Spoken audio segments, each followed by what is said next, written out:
Okay, 안녕하세요. Great morning. Dahil I decided na mag-record na lang kaysa doon sa Cubicle 3 ako mag-klase sa inyo live dahil meron din ako mga kasamang teacher doon. So, magkariligan lang kami. So, maging cause of distraction. So, let me record itong lessons natin. Road markings, signs, and I will just briefly explain it, then mamaya i-send ko sa inyo yung PowerPoint. First sign sa ating PowerPoint is diagonal white lines. So maaaring hindi nyo ma-imagine, no, how it looks like. So again, mamaya, no, ay nasa number 3 na PowerPoint. And so when you see this marking, no, ito ay prohibited o bawal itong daanan, bawal itong istapan ng anumang uri ng sasakyan, maliban lamang, no, kung ito'y gagamitin in case of emergency. So that this itong diagonal white lines, no, ay para lamang, no, sa mga bumabiyahe na merong emergency that they have to stop, so they can use itong diagonal white line. So let's say, no, merong kailangan ng medical attention or nasiraan yung sasakyan. So diagonal white lines. And usually you can see this sa mga mahahabang daan. Then next in line ay solid white shoulder line. So solid, so hindi siya broken, no? Straight white line. This road marking indicates, no, yung edge ng o hangganan ng road. So you will observe it, no, sa mga katabi halos ng pedestrian o yung sidewalk, no, yung sidewalk. Kapag lalakad ka sa sidewalk, you will see sa baba ng road, no, baba ng sidewalk, merong solid white, no, indicating na yung sasakyan, no, ay hindi pwedeng lumagpas dyan. Pero we cannot deny, merong mga kahit malay, mga motor, no. In fact, hindi lang yung line na yan ang kinocross nila, pati yung sidewalk, no, ay dinadaanan nila. So again, solid white shoulder line. Next in line ay solid white center line. So yung kanina, no, nasa solid white na nasa gilid, no, nasa sidewalk, no. Ito naman nasa gitna, solid white center line. This indicates, no, na two-way road, no. O kung mas maraming solid lines, no, mas maraming separate flows, no, of vehicle na kung saan it indicates, no, again, ito is two separate road, opposite direction, no, and so hindi po pwedeng, no, mag-merge, no, sa kabilang road, or you will cross this solid white line. Of course, no, you can do so, no, kung ikaw ay mag-turn left. Of course, no, laging merong pag-iingat, no. Pero to turn right ay hindi. But again, no, when you turn left, no, lagi, no, at any time naman talagang dapat talagang meron tayong safety measure, or maging maingat tayo in the road. Okay, next slide number 6, broken white lines. Ayusin ko lang to. Yung broken white lines, so kanina solid lines, no, so no way, no, na mag-cross, no, yung mga nasa right o magla-right cross sila. These lines naman indicates two or more lanes na pwede kang mag-change lane. So kung yung solid hindi pwede, this time, no, ay pwede kapag broken line. Pwede kang mag-overtake, no. Of course, again, as always, no, with safety measures or pag-iingat. So broken line siya na white line, no, sa gitna, indicating na pwede kang mag-merge o pwede kang mag-overtake, no. Again, no, laging may pag-iingat.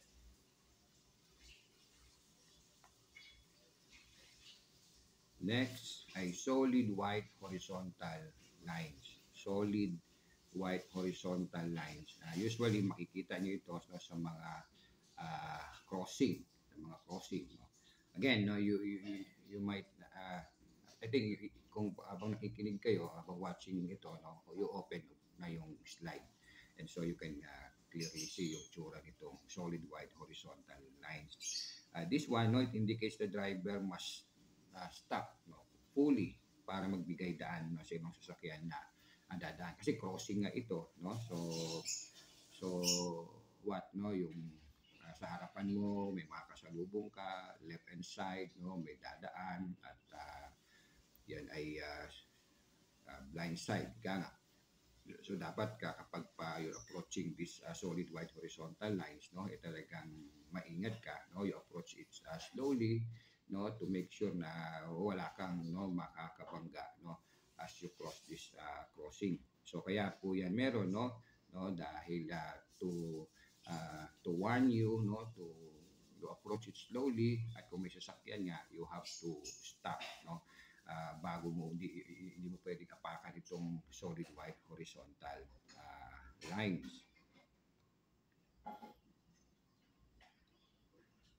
So again, ito nakikita nyo sa mga crossing, indicating na you really have to be careful when you are approaching itong crossing.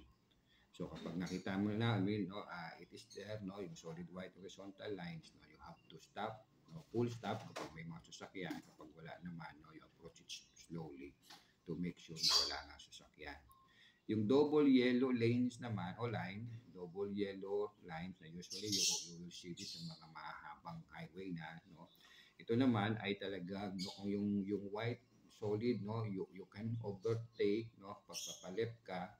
Ito naman, no overtaking, no, at all times. And again, commonly makikita nyo ito sa mga sharp, sa mga long highway, and yes, no, yung mga sharp curve, no, yung mga pakurba. Siyempre nga naman, no, pakurba ka, so two-way yan, may kakasalubong ka. Yung kakasalubong mo, hindi mo siyang makikita dahil nga pakurba so blind side yan. So no way talagang na mag-cross mo yung two yellow lane dahil ang tendency niyan, no, bubulaga ka, may makakasalubong kang sasakyan. At yes, we can also see this itong double yellow lane, no, sa mga highways nga na yung mabibilis ang takbo, no, let's say, no, 80 kilometers per hour. So again, double yellow lines, no to overtaking, no to crossing that itong double yellow lines. Next ay naman yung single, no? Single yellow line na this one naman na we can commonly see this, no, sa loob ng malalaking factories or malapit sa mga schools, no. Ito ay indicates, no, na itong yellow line nito, no, indicates na hindi pwede mag-merge yung private vehicle, no, sa side na yon dahil yung side na yan ay para sa mga buses lamang, no, and bike. Then yung broken yellow lane naman, no, so opposite ng solid yellow lane, pwede kang mag-merge, no, kahit bus pa yan, no, pwede kang merge as private car, no, pero again, always, no, mayroong pag-iingat. Yung yellow box, no, yellow box, we can see this, no, dito sa atin malapit, meron tayo. In fact, sa NCST, meron yan, no, dito sa Palapala Crossing, meron yan. So talagang makita natin itong yellow lane, yellow box, no, commonly talaga na makikita natin sa mga crossing. So imagine, no, meron na ng horizontal lines, no, na indicating na you have to slow down or to full stop before crossing. Tapos meron pa siyang yellow box, na itong yellow box, no, indicating na restricted yung area na yan, hindi po pwedeng daanan yan or hindi pwedeng hintuan yan, no. Bagamat nakikita natin minsan sa Palapala, if you use Palapala, no, yung mga traffic enforcer, they allow, no, na naapakan, no, yung itong yellow box at huminto. Pero yes, no, kung gagawin natin yan sa Metro Manila o sa mga lugar na kung saan merong yung NCAP, no contact apprehension, yun, dalawa na violation mo, no. You cross over yung horizontal line, no? And then inapakan mo yung yellow box. So, yun, kapag napadaan ka sa no contact apprehension, if I'm not mistaken, 1,000 ang isang violation. So, 2,000 na yan. And then we can also see broken blue lines. Yung broken blue lines, no? I'm not used to dumaan sa EDSA, pero minsan meron tayong makikita doon, no? Yung broken blue lines naman, that indicates, no, yan po, yung daan na yan ay para sa mga motorcycle. So, give way yung mga four wheels, no, para sa motorcycles. May mga pagkakataon dinadaan ito ng mga four wheels, no? Pero kapag nandyan na yung may motor, no, yung motor ang bibigyan, ipa-priority, no? Kasi yan ay para sa mga motor cyclist. And then, okay, 10 minutes na. Mixed double lane divider, no? So yung mixed double lane divider, no, yung sa isang side ay solid yellow, no, magkatabi lang sila, no, solid yellow, and then isa ay broken white, no. Yung nasa side ng side niya ay solid yellow na hindi siya pwedeng mag-merge, no, or mag-crossover. Again, he can, no, kung safe, no, walang sasakyan. So and then yung namang nasa side naman niya yung broken white, no, he can pwede siyang mag-merge, no, sa kabilang kalye. Again, always, no, with safety measure.